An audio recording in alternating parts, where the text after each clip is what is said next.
তুমি আমাদের কথা বলতে, অরণ্য এবং সম্পদের কথা বলতে, তিনি কবি ও কবিতার কিংবদন্তির কথা বলছি।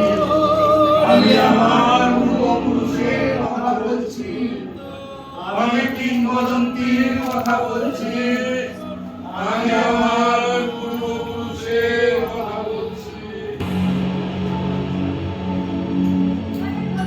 এমন মানুষ